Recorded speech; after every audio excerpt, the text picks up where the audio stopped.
Guys, welcome to my YouTube channel संघर्षी जीवन का शशि ब्लॉग्स। आशा करती हूँ आप सभी अच्छे होंगे और अपनी पढ़ाई अभी भी कर रहे होंगे मैं भी। और आशा करती हूँ आपका एग्ज़ाम अच्छा गया होगा सोशल स्टडी का, जो 17 जनवरी को एग्ज़ाम था।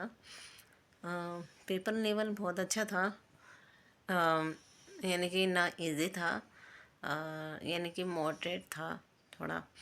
और बट मुझे हिस्ट्री का क्वेश्चन था, क्योंकि मैंने चूज़ करा था, आपको पहले भी बताया था, मैंने हिस्ट्री और पॉलिटी चूज़ करा था। तो पॉलिटी का एग्ज़ाम जी मैंने पहले जो अटेम्प्ट किया था, पॉल साइंस किया था, political science. Then second optional मैंने चूज़ करा था हिस्ट्री। और जीके जीएस तो बहुत इजी थी।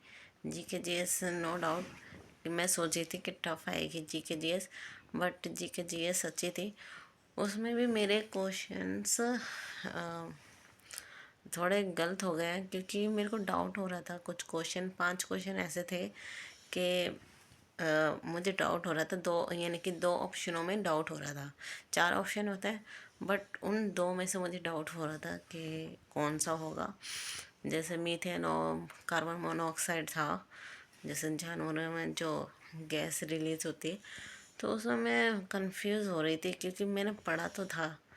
अब मेरे को समझ नहीं आ रहा मीथेन था या कार्बन मोनोऑक्साइड। एक मन करा मीथेन पे लगाओ, एक मन कर रहा था कार्बन मोनोऑक्साइड। बट वही है, डाउट के चक्कर में वो क्वेश्चन आते हुए भी गलत हो गया, क्योंकि मैंने पढ़ा हुआ था बट समझ नहीं आ रहा था कौन सा था। जीके जीएस सही था, नॉर्मल था। मैथ्स सही है, मैथ्स नहीं आई, क्योंकि मैथ्स में तो वैसे ही डब्बा गोल है मेरा। तो अच्छी थी जीके जीएस। और मैं करूँ हिस्ट्री की बात। हिस्ट्री मेरी इतनी अच्छे से तैयारी नहीं थी, मैंने आपको पहले भी बताया था। हिस्ट्री की मैंने इतनी अच्छे से तैयारी नहीं की थी, बट जितनी की थी अपनी तरफ से पूरी की थी। 100% दिया था हिस्ट्री के लिए। उसका थोड़ा पोर्शन थोड़ा रॉन्ग चला गया, बट मैंने इसको ज़्यादा टच नहीं करा था। हिस्ट्री को क्वेश्चन ज़्यादा टच नहीं करे थे, क्योंकि मुझे पता था कि मेरी हिस्ट्री इतनी अच्छी नहीं है। अगर मैं ज़्यादा टच करती तो शायद मैं नेगेटिव चली जाती। इसलिए जो क्वेश्चन मुझे आता था हिस्ट्री में, वो मैंने अटेम्प्ट किया हिस्ट्री का। और बाकी के मैंने छोड़ दिए। कुछ थे जिसकी वजह से डाउट बोलते हैं ना, डाउट के चक्कर में मेरा कभी जो 2 ऑप्शन होते हैं ना, उनमें चूज़ करने में मेरे हमेशा गलत होते हैं, पता नहीं क्यों। और हिस्ट्री का पेपर मुझे टफ लगा। मेरे ख्याल से और भी बच्चों के लिए टफ ही लगा होगा हिस्ट्री का।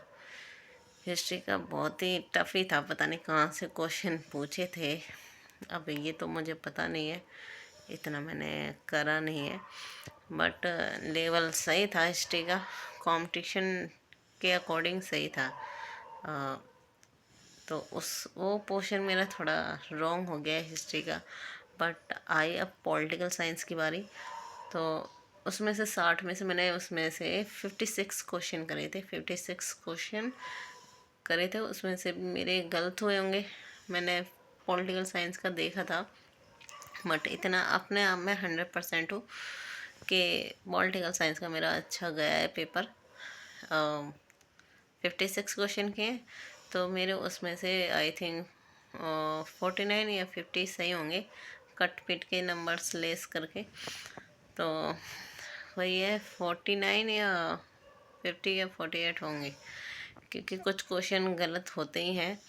मैंने क्वेश्चन मैच भी करे थे जैसे, तो उसमें मेरा सही है, स्कोर भी सही है। यानी कि मुझे लगता है जितनी कट ऑफ है ना, नीचे ही जाएगी, क्योंकि टफ था पेपर। और जो प्रेजेंटिंग थी ना एग्ज़ाम सेंटर पे, वो बहुत कम थी, क्योंकि मेरी क्लास में कितने 24 सीट थी क्लासरूम में। टोटल 24 बच्चों के लिए सीट थी, है ना। और उसमें से सिर्फ 11 बच्चे ही आए थे मेरी क्लास में, बस 11 ही बच्चे थे। और 11 बच्चों में से हम 3 लड़की थी। और भीड़ भी नहीं थी एग्ज़ाम सेंटरों पे, क्योंकि मॉर्निंग का टाइम था। मेरे ख्याल से पहुंचना इम्पॉसिबल था, पहुंच नहीं पाते बच्चे इतनी जल्दी। और टाइमिंग ही 7:15 थी। तो इतनी जल्दी पहुंचना मेरे ख्याल से मुश्किल ही होगा, और ठंड का टाइम था, और इसलिए मेरे ख्याल से बच्चे कम ही आए थे। और महिलाओं के लिए तो और भी दिक्कत हो जाती है, वो सोचने को मजबूर हो जाते हैं इतनी दूर कोई लाने वाला भी होता है या नहीं होता। बट मैं एक दिन पहले ही चली गई थी, रिस्क नहीं लेना था क्योंकि मेरे घर से दूर था सेंटर, इसलिए मैं एक दिन पहले गई थी। और जैसे कोई रिलेटिव होता है तो वहाँ रुक गए थे हम। उसके बाद हम एग्ज़ाम सेंटर पे पहुँच के अपना अपना 100% दिया। तो मेरा कट ऑफ यानी कि जो है मेरी बोलते हैं एग्ज़ाम क्लियर होगा या नहीं, इतना मैं श्योर हूँ मेरा प्री क्वालिफाई हो जाएगा। जितना जैसा कि मैंने पेपर का लेवल देखा है उसके अकॉर्डिंग मेरा प्री क्वालिफाई हो जाएगा। और मेरे क्वेश्चन सही है, मेरा स्कोर बन रहा है सारा, यानी कि काट पीट के बता रही हूँ मैं आपको। मेरा अप्रॉक्स 72-73 क्वेश्चन सही है काट पीट के, तो मेरा क्वालिफाई है प्री और एलटी रेड है। इससे कॉन्फिडेंस लेवल मेरा थोड़ा हाई है कि मैं आगे जा रही हूँ। हिस्ट्री मेरी गलत होते हुए भी मैं थोड़ा ऊपर हूँ क्योंकि मेरा जीएस और पॉलिटिकल साइंस अच्छा था, इसलिए तो इसलिए मेरा थोड़ा स्कोर अच्छा है। और अब एलटी ग्रेड की मेंस की तैयारी करनी है, वो अब समझ में नहीं आ रहा कैसे आता है पेपर, कैसे आएगा कैसे नहीं, क्योंकि मेरा पॉलिटिकल साइंस ऑनर्स था बीए में। तो बस यही पता है राइटिंग लिखने पड़ते हैं, 20 क्वेश्चन उसमें भी आते थे पहले, लिखने पड़ते थे लंबे लंबे क्वेश्चन। अब ये नहीं पता अल्टीमेट्स में जो डिमांड होती है क्वेश्चन की, कि वो क्वेश्चन में क्या मांग रहा है लिखने के लिए, तो वो तो तैयारी करनी पड़ेगी। अब देखते हैं रिजल्ट कब आएगा। मैं सोची हूँ जब तक रिजल्ट नहीं आता अभी मैं कोचिंग ज्वाइन नहीं करूँगी फ़िलहाल। तो करना तो फ़िलहाल तो है नहीं, लेकिन देखूँगी कोई ऑफलाइन दे रहा हो कोई फ़ोन में ही, तो मैं उसकी वीडियो ज़रूर देखूँगी। बट जब तक रिजल्ट नहीं आता अपनी तैयारी आगे करनी है। और हाँ, क्या करना है मुझे, तैयारी करूँगी, एसएसटी पढ़ूँगी, अपनी हिस्ट्री जो यूपी बोर्ड की बुक है और एनसीईआरटी की बुक है उन्हें पढ़ूँगी, डीपली पढ़ूँगी पूरा, जो हिस्ट्री और पॉलिटी है ना उसको अपने नोट्स बनाऊँगी। देन उसके बाद जो यूपी बोर्ड में जो क्वेश्चन आंसर होते हैं ना उनकी प्रैक्टिस करूँगी, जैसे उनने क्वेश्चन में क्या पूछा है फिर लिख लिख के कोशिश करूँगी, आंसर लिखने की कोशिश करूँगी। और मेरी राइटिंग तो सुभान अल्लाह है, मेरी राइटिंग इतनी अच्छी नहीं है, गंदी राइटिंग है मेरी। मेरे को तो इसी बात से डर लगता है, पता नहीं मेरा मेंस क्लियर होगा या नहीं होगा, क्योंकि मेरी राइटिंग इतनी गंदी है, बहुत ज़्यादा। छोटे छोटे बच्चे होते हैं ना, ऐसी राइटिंग है मेरी। बट राइटिंग पे भी फोकस करना पड़ेगा, राइटिंग सुधारनी पड़ेगी, राइटिंग अच्छी करनी पड़ेगी। चलो इसी बात से तो मैं संतुष्ट हूँ कि मेरा प्री क्वालिफाई हो जाएगा। और आगे जो आने वाले एग्ज़ाम है तो उनके लिए मेरे को थोड़ा कॉन्फिडेंस बोलते हैं ना हाई है, तो वो हाई ही रखना है ताकि और एग्ज़ाम मेरे क्लियर हो सके। जैसे टीजीटी पीजीटी का है, टीजीटी और पीजीटी का है, तो पीजीटी पॉलिटिकल साइंस का ना, ये तो मैं अपने हाथ से अब जाने नहीं दूँगी, क्योंकि इससे बड़ी अपॉर्चुनिटी मेरे ख्याल से नहीं मिलेगी। इसमें वैकेंसी चाहे कम हो, 9 वैकेंसी है शायद पीजीटी पॉलिटिकल साइंस की, तो मैं अपने हाथ से मौका नहीं जाने दूँगी, मैं अपना 100% दूँगी। गला थोड़ा ऐसे हो गया। और तैयारी शुरू करनी है अब, जैसा कि अब और भी एग्ज़ाम आ रहे हैं। मैंने हेल्थ एजुकेशन ऑफिसर का भी फॉर्म फिल कर दिया है और उसकी भी तैयारी करनी है। मैं आज मार्केट गई थी, मेरे को बुक मिली नहीं कहीं से, आई थिंक मुझे ऑर्डर करके ही मंगानी पड़ेगी कहीं से। तो देखते हैं, इस साल नौकरी तो लेनी है। और ये वाला एग्ज़ाम निकलने के बाद, यानी कि एग्ज़ाम होने के बाद तो और बोलते हैं ना अच्छा फील हो रहा है कि प्री क्वालिफाई हो जाएगा। इतना मैं अपने आप में 100% श्योर हूँ। तो मेहनत रंग लाएगी और इस साल नौकरी ज़रूर लगेगी। अब थोड़ा खुश हूँ इसी मारे। जो अब मेरे को अब एग्ज़ाम आएगा, जीआईसी का आएगा और यूपी टीजीटी पीजीटी का, जो बहुत 2022 का पेंडिंग है, उसकी तैयारी करनी है। हाँ, अब समझ रहा है, कुछ टाइम कुछ मैनेजमेंट करना पड़ेगा, लिखने का अलग और याद करने का, एमसीक्यूज भी करना है। ये नहीं है कि अब मैं एक ही एग्ज़ाम में लग जाऊँ। जब तक इसका रिजल्ट आता है तब तक अपनी तैयारी करते रहूँगी थोड़े बहुत।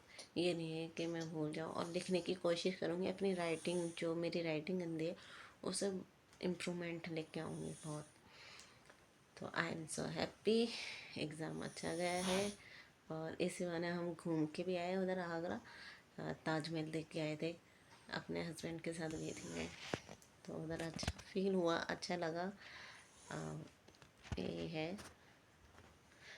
ओके गाइस, आप भी बताइएगा आपका एग्ज़ाम कैसा गया और आपके कितने स्कोर बन रहे हैं। मेरे ख्याल से मेरिट तो कम ही जाएगी, लेस ही जाएगी। सब बोल रहे हैं ना कि 100 से ऊपर ही जाएगी, ऐसा कुछ नहीं है, 100 से नीचे जाएगी। आई थिंक 80 के समथिंग जाएगी कट ऑफ, जितना मुझे लग रहा है 80 के। क्योंकि जिन्होंने चूज़ करा ना हिस्ट्री और मैंने तो हिस्ट्री और पॉल साइंस दिया है, तो मेरे को अपने सब्जेक्ट का ही पता है। हिस्ट्री का थोड़ा टफ लगा। और जिसने पॉल साइंस और ज्योग्राफी लिया है, तो ज्योग्राफी का लेवल मुझे पता नहीं है कैसा आया है कैसा नहीं। बट जितने भी मैंने यूट्यूब पे चैनल देखे थे कोचिंग के, तो सब यही बता रहे हैं मॉडरेट था पेपर, ये तरह यानी कि कट ऑफ नीचे जाएगी। प्रेजेंटिंग भी तो देखी जाती है कि कितने बच्चे उपस्थित हुए पेपर देने में, तो कम ही लगे मुझे। और कंपटीशन और 15 गुना बुलाना है उन्हें, तो देखते हैं। आई होप सबका क्लियर हो एग्ज़ाम, उन्हें मौका मिले सेकंड पेपर में बैठने का। और इसी के साथ अपनी तैयारी अच्छी से करते रहिए, और मैं भी अपनी तैयारी आगे जारी रखूँगी। अब आराम नहीं करना, क्योंकि मैंने पॉलिटिकल साइंस का ये देखा, यानी कि देख लिया, क्योंकि उसमें पीजीटी के भी बच्चे बैठे होंगे पॉलिटिकल साइंस के, थोड़ा लेवल पता चल गया, यानी कि बच्चे कितनी तैयारी कर रहे हैं। क्वेश्चनों का लेवल देख के ही यानी कि उधर पता चल जाता है बच्चे कितनी तैयारी में है। तो पॉल साइंस के 60 क्वेश्चन आए थे, 60 में से तो कितने बच्चों के सही होंगे? 60 में से 60 तो किसी के सही नहीं हुए होंगे, नेगेटिव मार्किंग है तो मेरे ख्याल से 60 में से किसी ने 51 52 इतने होंगे। मेरे ख्याल से किसी ने 55 तो क्रॉस नहीं किए होंगे, करे हों तो पता नहीं, बट पता नहीं, ये तो उन्हीं को ही पता होगा। कुछ क्वेश्चन तो आ ही जाते हैं अच्छे खासे, जो किसी से सॉल्व नहीं होते। ऐसा मैंने हिस्ट्री में देख लिया। और पॉलिटिकल साइंस में कुछ कन्फ्यूज़न थी मेरे को, कुछ क्वेश्चन ऐसे थे कन्फ्यूज़न वाले, ऐसा लग रहा था मैंने उन्हें पढ़ा हुआ है, लेकिन एग्ज़ाम पेपर देख के ऐसा लगा भूल गए, कुछ याद ही नहीं है। बट कोई बात नहीं, जैसा हुआ अच्छा हुआ है। तैयारी करते रहिए अपनी भी, और मैं भी अब अपनी पढ़ाई करूँगी कंटिन्यू। और नौकरी लेनी है तो स्टडी करनी है। ओके फ्रेंड्स, ज़्यादा से ज़्यादा सपोर्ट कीजिएगा, और अपने नंबर बताइएगा आपने कितने अटेम्प्ट करे हैं क्वेश्चन। काट पीट के भी होता है, कुछ बच्चे बस अपने राइट आंसर ही बता देते हैं, लेकिन वो जो बोलते हैं ना 1/3 नेगेटिव मार्किंग हुई होती है, अपने भी कटेंगे, जो करके आए वो तो कटेंगे, और जो राइट होते हैं ना उनमें से भी काटने होते हैं। तो ओके फ्रेंड्स, इसी के साथ बाय, गुड नाइट।